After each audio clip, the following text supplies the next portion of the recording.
네, 안녕하세요. 환경보건 콘서트 두 번째 주제를 발표하게 될 황석연이라고 합니다. 앞에 주제에서 생활 속의 환경 호르몬과 건강 영향에 대해서 우리 박서연 국장님께서 이제 말씀을 잘 해주셨고요. 오늘 제가 이제 그두 번째 주제가 화재가 지역 주민의 건강에 미치는 영향에 대한 내용입니다. 아무래도 이제 우리가 화재가 발생하면은 거기에 의해서 발생하는 여러 가지 물질들이 대부분 다 우리 체내에 많은 영향을 미치고 있는데 그것 또한 하나의 환경 호르몬이라고 저희가 이제 부를 수가 있습니다. 오늘 이제 제가 발표 드릴 내용은 환경 호르몬, 그러니까 그 화재에 대한 정의하고 발생 현황하고 그다음에 이제 화재 발생 시 우리 지역 주민의 건강에 미치는 영향하고요.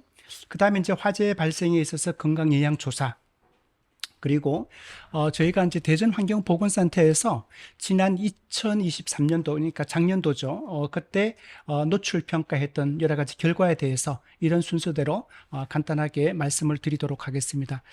먼저 아무래도 우리가 화재라고 하면은 사람의 의도에 반하거나 아니면은 고의에 의해서 발생한 하나의 어떤 연소 현상이라고 이렇게 이야기할 수가 있습니다. 그래서 우리가 이런 그 소화 시설 등을 사용해서 소화할 또 필요가 있거나 또는 화학적인 여러 가지 폭발 현상을 저희가 이제 이야기할 수가 있는데요. 제가 오늘은 이제 그 대전에 아무래도 제가 이제 환경보건센터에서 발표를 하다 보니까 작년에 저희가 대전에서 발생한 한국 타이어가 이제 주된 주제가 될 수밖에 없을 것 같습니다. 그럼에도 불구하고 한국 타이어 이외에 최근 우리가 좀 생각해 볼 만한 그런 여러 가지 많은 화재가 있어서 특히 이제 뭐 밀양의 한국 카본 대형 화재 사건이라든지 그 다음에 남양주에 있어서의 뭐 가구 업체 그다음에 특히 이제 우리나라에서 그래도 매년 여러 가지 발생하는 뭐 산불 이런 것들도 저희가 오늘 요 발표 내용에서 잠깐 좀 언급해 드리도록 하겠습니다. 그래서 현재 우리나라에서 최근 10년도에 이제 화재 발생 현황을 잠깐 보면은 현재 약 그 연평균 41,257건이라고 합니다. 그리고 이 사고로 매년 평균 317명이 사망을 하고, 그리고 1969명이 화상이라든지, 그 다음에 유독가스, 이런 흡입으로, 이제 여러 가지 재해를 당하게 되는데, 아무래도 그 화재에 있어서 사망의 약 70%는 주거 시설에서 발생하는 것으로, 그렇게 저희가 이제 파악을 하고 있습니다. 그리고 이 주거 시설 화재는 그 사망자 전체의 약 70.3%를 차지하고 부상자도 한 52.4%를 차지하는 걸로 알고 있습니다.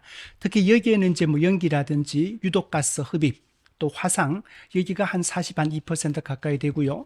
그 외에 이제 연기하고 유독가스 흡입이 한 23.8%. 아마 부상의 원인으로는 화상이 아까 말씀드린 46.2, 유독가스 단독 흡입이 한 30.7% 가까이 되는데 아무래도 이제 연월일로 저희가 화재 발생 현황을 보면은 아무래도 이제 10월에서 한 12월 겨울철이 가장 많습니다. 그리고 이제 행정 수도권으로 보게 되면은 아무래도 이제 면적이 가장 큰 경기도, 그 외에 이제 서울 이런 순서대로 되는 것을 볼 수가 있습니다. 그래서 이제 저희가 이제 화재 발생에 있어서 특히 이제 그 화재가 발생하는 지역에 주민의 이제 미치는 건강 영향인데요. 특히 아무래도 이제 화재가 발생하게 되면은 여러 가지 많은 미세먼지가 발생하게 됩니다. 저희가 이제 미세먼지의 경우에는 PM10하고 PM2.5를 이야기하는데 PM2.5를 저희가 초미세먼지라고 이렇게 이야기합니다. 그래서 이거는 미국 사례이긴 하지만 남부 캘리포니아 같은 경우에는 최근 초미세먼지가 기존보다 한 10배 이상 이렇게 있고요. 그리고 특히 이제 이런 초미세먼지 같은 경우에는 아무래도 어린이나 노인과 같은 취약계층에 있어서는 위험도가 더 높습니다. 특히 어린이나 노인 같은 경우에 뭐 천식이라든지 폐기종이라든지 이런 환자에게 많은 영향을 줄 수 있고요. 그리고 이제 PM2.5 이외에도 주변 환경에 있는 이런 다반 방향적 탄화수소 같은 물질이 있습니다. 이런 물질들이 많은 영향을 미치게 되고 특히 이제 오른쪽 같은 경우에는 이런 PM2.5로 인해서 PM2.5 노출로 인해서 실제 얼마나 많은 어떤 경제적 이런 파급 효과가 있는지 그런 걸로 표로 잠깐 이제 보여드리고 있습니다. 이 표는 뭐 참고를 하시면 되겠습니다. 그리고 두 번째 이제 인천항, 이건 우리나라 사례인데요. 인천항의 화물선 화재로 인해서 인근 지역의 대기 오염이 이제 많이 발생을 했습니다. 특히 이제 우리가 이런 대기 오염이 발생할 때 미세먼지, 중금속, 특히 이제 여기 이제 독성 물질이면 알데하이드류라든지 이런 것들이 기존의 수치보다 약 5배 이상에 낮고요.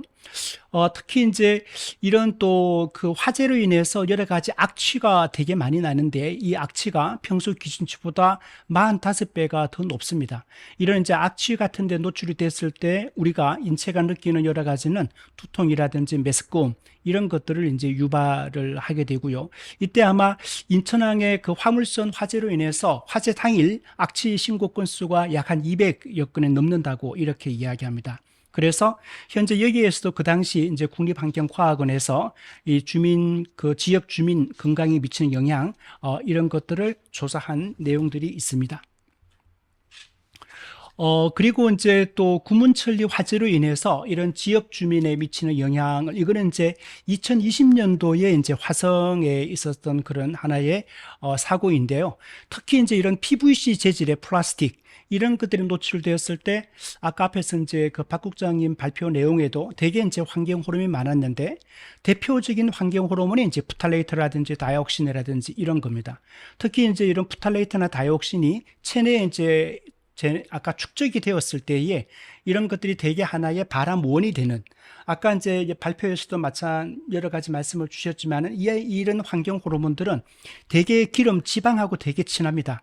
그러다 보니까 우리 체내의 지방 조직에 오랫동안 축적되어 있어서 이런 것들이 내분비, 하나의 호르몬으로서도 많은 작용을 하고 있습니다. 그리고 이제 경기도 안산시에 있어서 냉장고 사고가 있었는데요. 특히 이제 냉장고 사고는 특히 이제 야간이나 이런 심야 시간대에 또 악취 진동이 많이 있었습니다. 특히 우리 아까 앞에서 잠깐 뭐 악취를 말씀드렸는데, 이런 악취가 있었을 때에 여러 가지 두통이라든지 근육통을 유발할 뿐만 아니라 여러 가지 뭐 정서적, 심리적 피해도 있고요. 또 향후 이런 것들이 계속 뭐 천식이나 인후염, 그리고 나중에는 뭐 신경 조직의 손상이나 이런 것들도 충분히 야기할 수가 있습니다. 그래서 그 옆에 오른쪽의 그림은 연도별 악취에 대한 여러 가지, 그러니까 이런 접수 현황을 참고로 이제 보여드리고 있습니다. 그리고 이제 본격적으로 저희 이제 대전 그 환경보건센터가 위치한 대전에 작년에 있었던 이제 한국 타이어 화재입니다. 특히 이제 한국 타이어는 작년에 발생하기 이전에 약 한 9년 전에도 똑같은 장소에서 한번 화재가 있었고요. 작년에 저희가 한국 타이어는 약 타이어 한 21만 개가 이제 타면서 타이어가 탈 때 여러 가지 발생하는 그 고무 제품에서 나오는 흉이 있습니다. 이런 것들로 인해서 사실상 좀 많은 좀 문제가 되었고요. 그래서 요 주위에 이제 있는 지역 주민들은 아마 여러 가지 어떤 그런 또 9년 전에 있었던 여러 가지 사고도 있었고 그런 것들이 많은 트라우마로 작용했던 것으로 알고 있습니다. 특히 저희가 그 대전 지역 같은 경우에는 여기가 이제 북대전 지역입니다. 특히 저희 대전 지역에 있어서의 가장 이제 아무래도 또 산업단지가 또 밀집되어 있고요. 그래서 여기에 있어서는 저희 그 대전 환경보건센터에서도 항상 이제 감시를 하고 있는 또 그런 지역이기도 한데, 특히 여기에서 이제 화재 사고로 인해서 여러 가지 많은 좀 악취뿐만 아니라 많은 지역 주민들에 있어서 여러 가지 건강에 대한 염려 이런 것들도 많이 있었고요. 특히 이제 오른쪽에 보시면은 평상시에 여기에 특히 북대전, 여기 이제 여기가 대덕구 목상동이라고 하는데 일반 산업단지 안에 있습니다. 여러 가지 다양한 많은 민원들이 이렇게 좀 있는 그런 내용들이고요.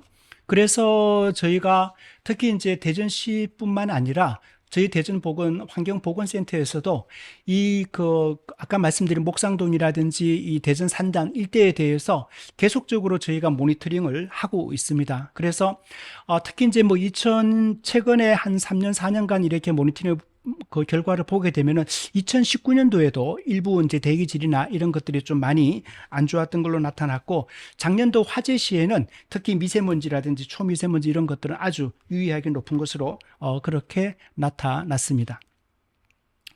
여기 이제 그 한국 타이어 그 주위에 위치해 있는 목상동 일대가 특히 이제 병상수라든지 그러니까 인구 1만 명당 병상수나 이런 것들이 상대적으로 되게 좀 많이 좀 취약하다라고 저희 또 대전 환경보건센터에서는 그렇게 파악을 하고 있고, 여기에 대해서는 뭐 지역 그 지자체라든지 이런 데서도 충분히 많은 고민을 하고 있습니다. 그래서, 특히 이제 2014년 이후에 산업단지 그 지역 주민의, 주민 편여, 시설, 이런 것들이 이제 좀 증가하고 있는데, 9년 만에 아까 말씀드린 대로 또 9년 만에 발생한 대형 화재에 대해서 여러 가지, 특히 이제 이런 화재로 인해서 뭐, 다이옥신이라든지 비소, 벤젠, 수원, 그 다음에 이런 아연을 포함한 중금속류, 이런 것들도 많이 노출된 것으로 그렇게 알고 있습니다. 아까 말씀드린 대로 특히 이제 그 대전보건환경연구원하고 대전보건환경연구원에서 뭐 특히 이제 대기라든지 이런 수질 검사를 화재가 약 한 주로 주불이 꺼진 건 한 13시간 만이긴 하지만 그 이후로도 뭐 잔불 정리 이런 것들이 보면은 약 한 2박 3일 동안 계속 화재가 진행되었는데, 그때 저희가 이제 대전시를 포함해서 계속적으로 모니터링을 했습니다. 그렇게 해서 특히 뭐 아왕산, 미세먼지, 초미세먼지, 벤젠 이런 7가지 항목에 대해서 측정을 했는데, 여기 표에서 보시는 것처럼 미세먼지나 초미세먼지는 현격하게 차이가 있습니다. 그 외에 나머지에서는 뭐 큰 영향이 없다고 이렇게 이제 그 당시 발표는 되어져 있었습니다. 특히 그리고 이제 화재 발생 다음 날 이제 수질 분석을 실시를 했습니다. 특히 이제 한국 타이어 공장하고 맞닿은 부분이 덕암천이라고 하는 하천이 있습니다. 이게 이제 금강으로 같이 함유가 되기도 하는데, 이 금강을 대상으로 해서 뭐 시료 채취를 했고요. 여기에서 뭐 육가크롬, 수원이라든지 이런 중금속 이런 것들은 이제 미검출된 걸로, 그럼에도 불구하고 여러 가지 이제 화학적 산소 요구량이라고 하죠. 뭐 COD나 이런 것들은 약간 나쁨 수준으로 그렇게 돼 있었습니다. 그리고 이제 아무래도 이게 이제 화재가 아까 말씀드린 대로 한 2박 3일 동안 잔불까지 계속되다 보니까 소방 폐수가 아주 많이 나옵니다. 이로 인한 하천수 유입이나 이런 것들도 저희가 수질 오염을 초래할 위험이 있었는데, 여기에 해당 지역에는 특히 이제 집수하고 저장 시설 용량이 그래도 방대해서 이런 문제는 다행히 없었던 것으로 그렇게 알고 있습니다. 그리고 이제 저희가 통상적으로 이런 화재가 발생했을 때에, 뭐, 아까 뭐 강원도 산불, 특히 이제 저희가 이제 강원도나 이런 데 산불이 많이 나게 되는데, 대개 이런 산불이 났을 때 통상적으로 국가에서 하는 그런 행정적인 것들은 뭐 지방세 감면이나 화재 방지 시설의 확충이라든지 또 이재민 뭐 피해 복구 이런 것들을 많이 하고 있습니다. 특히 이제 재난안전대책 그 본부를 가동을 해서 이런 것들을 많이 하고 있고, 특히 이제 그 화재 발생 지역 인근 주민들에 대해서 특히 정신적인 건강 이런 것들을 하기 위해서 마음 톡톡버스를 운영한다든지, 이로 인해서 화재로 인한 이런 스트레스, 뭐 검진 이런 상담도 제공하고 있습니다. 그러나 저희가 이제 한 가지 놓치고 있는 것은 화재 발생 지역 인근 주민에 대한 건강 역학 조사라든지 이런 환경 대기질 조사 등에 대해서 이런 것들은 좀 저희가 좀 꾸준한 노력들이 필요하지 않을까 그렇게 생각을 하고 있습니다. 아까 말씀드린 대로 저희 이제 그 대전환경보건센터는 대전보건환경연구원하고 이런 산업단지 주변 대기 오염도 특히 실내 실외를 계속적으로 저희가 측정을 하고 있습니다. 여기 한국타이어가 위치한 그 산단 같은 경우 문평동이라든지 관평동, 읍내동 이런 데를 저희가 상시하고 정기 모니터링을 계속 실시를 하고 있고요. 그 다음에 이제 그래서 저희가 사실은 작년에 3월 달에 이제 한국타이어 화재가 있고 해서, 안 그래도 여기가 한국타이어뿐만 아니라 저희 대전환경보건센터에서 여기가 사실은 가장 취약지구이기도 합니다. 그래서 저희가 목표 인원을 100명으로 대상으로 해서 저희가 그 취약지역 노출 평가를 이제 실시를 했습니다. 특히 이제 여기 이제 아까 말씀드린 대로 요 산단 주위에 한 3년 이상 거주하신 분하고 한국타이어 화재 그 한국타이어로부터 반경 1.5km 이내 주민을 우선 선발을 했고요. 그래서 여기 이제 상세한 내용은 저희가 그 취약 그 대조 지역 대상하고 연령 분포는 요 표로 대신하도록 하겠습니다. 그래서 저희가 이제 검진 항목은 원래 이제 국립보건환경공원에서 제시하고 있는 기초 설문조사 53종을 하고, 특히 여기에는 이제 저희가 타이어 화재 이런 고무 제품이 타는 그런 내용들의 설문을 추가로 저희가 좀 했습니다. 그리고 이제 중금속료 포함해서 뭐 푸탈레이트라든지 VOC라든지 PCB 이런 다양한 이런 것들을 했고요. 그리고 저희가 일반 혈액 또 건강검진을 통해서 또 이게 좀 참석을 많이 유도하기 위해서 저희가 건강검진을 통해서 뭐 혈액이라든지 간 기능 이런 여러 가지 검사를 저희가 했습니다. 그 지역 주민들의 이제 설문조사의 특성은 아까도 앞에 지역적인 특성을 잠깐 말씀드리긴 했지만 뭐 쓰레기 소각장이라든지 매립장 이게 좀 많이 분포하는 거 하고, 또 거주지 근처에 뭐 악취나 이런 것들도 있고, 특히 이제 지역 주민들에 있어서 대부분은 특히 이번 그 사실은 한국 타이어 화재를 포함한 이런 여러 가지 주변 환경에 대한 그런 것들에 있어 설문조사 결과 많은 불편감 이런 것들을 대부분 좀 많이 호소를 하셨습니다. 그리고 여기에는 이제 뭐 또 공장에 계시는 근로자분들도 많이 계시지만 또 이렇게 이런 건강에 좀 취약한 특히 이제 어르신들도 좀 많이 있습니다. 그래서 급성 알레르기 비염을 앓고 있는 분, 고혈압이라든지 또 동거 가족에 있어서도 이런 만성 두통 질환 이런 것을 앓고 있는 이런 분들도 좀 많이 계셨습니다. 그리고 이제 저희가 이번에 이제 작년에 한국 타이어 화재로 인해서 어떤 그 신체적 이상을 느낀 분들이 전체 한 25.5%를 차지했는데, 그 중에서도 특히 이제 호흡기계 증상이 가장 많았습니다. 그리고 이제 또 두통이나 어지러움, 또 수면 장애 이런 신경계 증상도 좀 많았고요. 그 다음에 이제 또 범불안 장애라고 해서 아주 뭐 작은 소리에도 이렇게 좀 놀란다든지 과민성 반응을 보이는 이런 분들도 한 53% 가까이 됐습니다.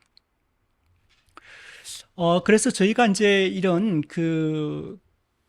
말씀드린 대로 이런 그 지역 주민들을 한 107분을 대상으로 해서 저희가 이제 조사를, 특히 이제 아까 앞에서 우리 박선영 국장이 발표하신, 사실은 이것도 다 하나의 환경 호르몬이긴 한데요. 이런 프탈레이트 대사체 를 포함해서 이런 것들을 조사를 했는데, 거의 여기에서 저희가 이제 대조군을 빼고 나머지 저희가 요 취약군에서 저희가 프탈레이트 대사체 중에서는 한 14분 정도 저희가 나왔습니다. 특히 이제 이런 환경 호르몬들은 비만이라든지 또 당뇨라든지 동맥경화라든지 이런 체내에서 환경 호르몬으로 작용하면서 다양한 우리 체내 여러 가지 많은 질환을 좀 이야기하게 됩니다. 그 다음에 이제 PCB 같은 경우에도 저희가 한 16분 정도 나왔고요. 그 다음에 이제 또 PAH라고 해서 여기에 이런 그 다반적 그런 환경 호르몬이 있는데, 여기에는 특히 이런 물질들은 저희가 타이어 제조 공정 과정에서 하나에 많이 좀 발생하기도 하는데, 이런 것들이 이제 체내에 유입되었을 때 이런 천식을 포함한 호흡기 질환을, 특히 이제 호흡기 질환, 천식을 포함한 호흡기 질환에 이제 기저질환을 가지고 있는 분들한테는 아무래도 조금 더 증상이 악화되지 않을까 그렇게 생각합니다. 그리고 이제 뭐 납을 포함해서 망간이라든지 몰리브덴 이런 아주 그 중금속류가 있습니다. 이런 중금속류 같은 경우에도 여기 보니까 한 15분이라든지 또 23분 이렇게 많이 노출이 됐는데, 꼭 이게 한국 타이어 화재만으로 뭐 이해하기는 어렵지만 어쨌든 여기가 이제 많은 그런 산단 지역이어서 이런 중금속에 노출되었을 때 저희는 아무래도 의학적으로 볼 때는 혈색소 합성이라, 그러니까 적혈구 조율하는 데 있어서 혈색소 합성 이상이라든지 적혈구 수명에 있어서 많은 단축을 유발하는 이런 것도 많이 있습니다. 그래서 이러한 하나의 환경 호르몬, 그러니까 타이어라든지 이런 환경에 많이 노출되었을 때 푸탈레이트라든지 이런 여러 가지 다반적 이런 그 화합물이라든지 중금속류라든지 이런 것들은 결국은 이런 고농도의 복합 유해 물질이 노출되었을 때 뭐 우리 체내에 있어서 뭐 총 콜레스테롤, 뭐 혈당, 인슐린 이런 것들도 올라가게 되고요. 그래서 이런 것들이 여기에서 표에서 그림에서 보여주는 것처럼 뭐 대사 증후군이라고 하죠. 그래서 뭐 비만이라든지 동맥경화라든지 혹은 고혈압, 고혈당 이런 것들을 많이 좀 야기하게 되는 그런 것들이 있습니다. 그래서 이제 우리가 체내의 유해 물질에 이제 통계학적으로 봤을 때 이런 프탈레이트를 포함해서 이런 것들이 화재 발생 지역에 있어서는 여러 가지 경계치 이상을 보이는 것들이 많았습니다. 물론 아까 앞에서도 말씀드렸던 것처럼 이게 꼭 한국 타이어 화재라고 규정하기는 어렵긴 하겠으나 어쨌든 저희가 이제 통계를 봤을 때 이런 부분들이 좀 많았고요.